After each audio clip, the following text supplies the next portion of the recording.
If you heat your home with oil or LPG, the government has just announced something that could completely change the maths for your home heating.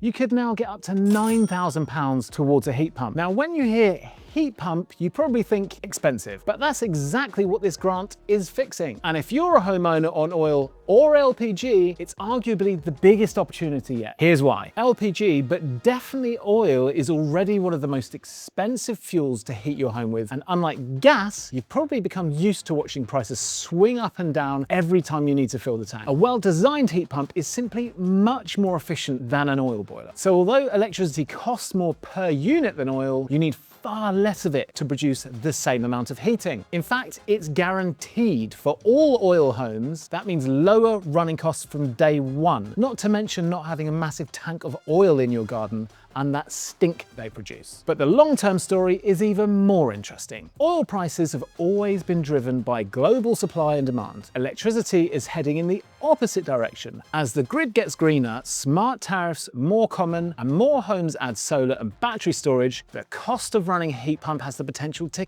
keep improving. So if you've got an oil boiler or LPG, this is absolutely a grant definitely worth chasing while it's around. Just make sure you're chasing the right installation too, because the grant reduces the upfront cost. But good system design and implementation is what delivers savings for the next 20 years. To find a local installer near you who's been vetted to the highest standards in the industry, head to heatgeek.com.